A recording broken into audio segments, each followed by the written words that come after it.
Hi, this is Thomas Murphy, and I'll be doing a close reading on Harry Truman's White House address after they dropped a bomb on Hiroshima.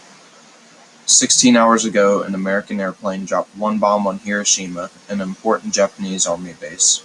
That bomb had more than 20,000 tons of TNT. It had more than 2,000 times the blast power of the British Grand Slam, which was the largest bomb ever used in the history of warfare. So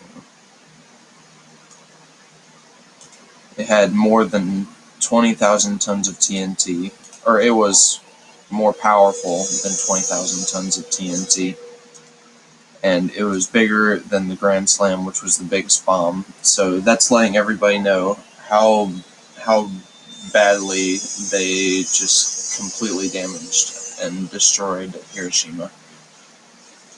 And then in the next paragraph, he says the Japanese began the war from the air at Pearl Harbor. They have been repaid manyfold, which he's saying right there that they got us a little bit, and that we just completely destroyed them. That they got way worse than what we gave, or that than what they gave to us. With this bomb, we have now added a new and revolutionary increase in destruction and to supplement the growing power of our armed forces.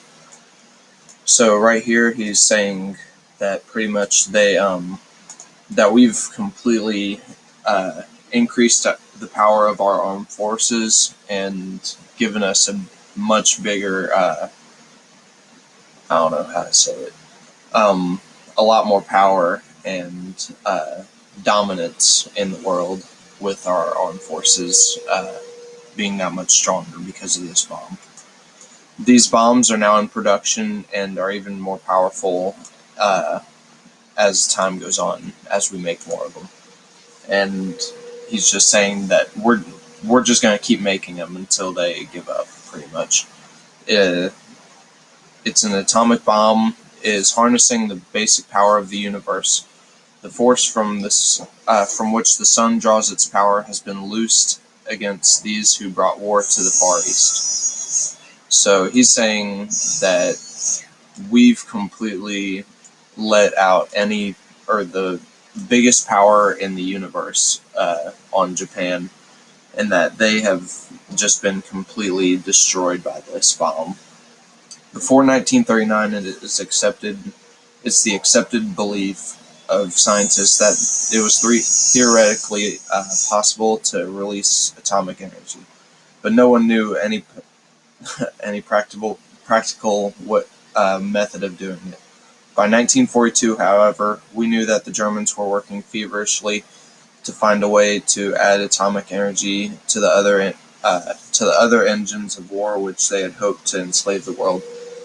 So here he's saying that we found out that they were trying to build atomic bombs and harness it and use it in their armed forces to take control of the world and take over. But they failed. We may have we may be grateful to Providence that the Germans got the V1s and V2s late and limited quantities, and even more grateful that they did not get the atomic bomb at all.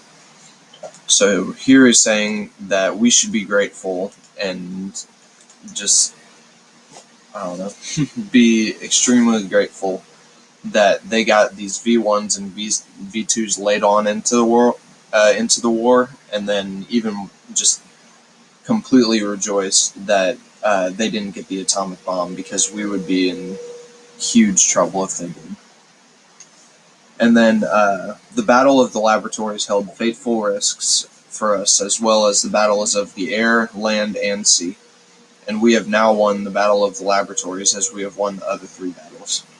Beginning in 1940, before Pearl Harbor, scientific knowledge useful in war was pulled between the U.S. and Great Britain, and many priceless helps to our victories have come from that arrangement.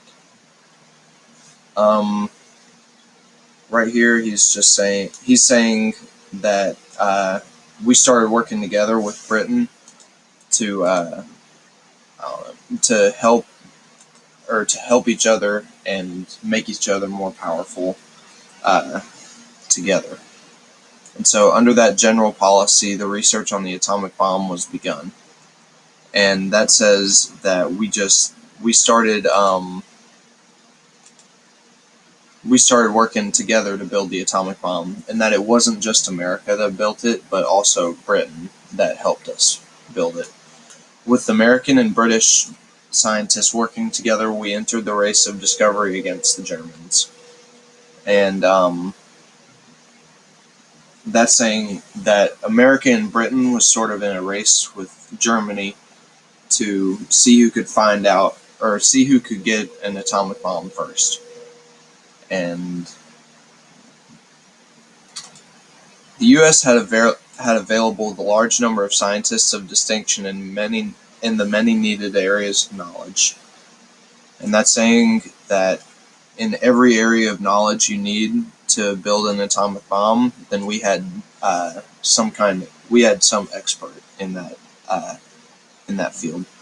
It had the tremendous individual and financial resources necessary for the project and they could be devoted to it without undue impairment of other vital war work. So that was saying that they were in charge of just doing this, and that they don't have to worry about anything else other than getting this done. In the U.S., the laboratory work and the production plants on which a substantial start had already been made would be out of reach of enemy bombing.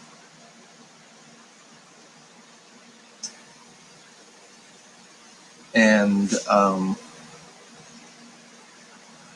while at the time Britain was exposed to constant air attack and was still threatened with the possibility of invasion, and so right here he's saying that we built it in America so that for these reasons, Prime Minister Churchill and President Roosevelt agreed that it was wise to carry on the project here.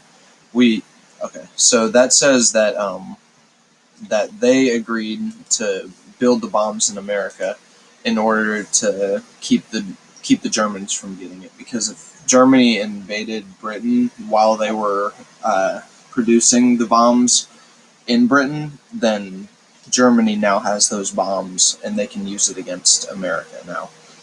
And so they decided that it would be smarter to build the bombs in America so that Germany could not take it if Britain was invaded. We now have two great plans and many lesser works devoted to the production of atomic power. So here he's saying that we've made an industry out of this, and that that it's getting bigger, like by the day. Employment during peak construction numbered 125,000, and over 65,000 individuals are even now engaged in operating the plants. So he's saying to everyone, many have worked there for 2.5 years. So now he's saying that they,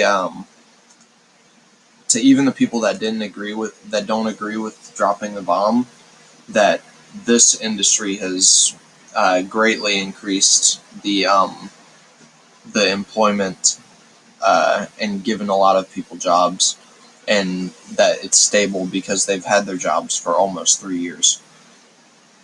Few know what they have been producing.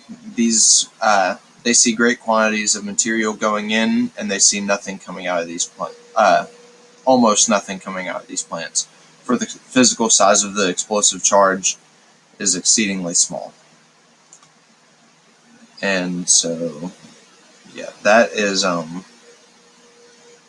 they're saying that right here it's very small, and that we can't and that almost nothing's coming out, so they don't know exactly what they're building.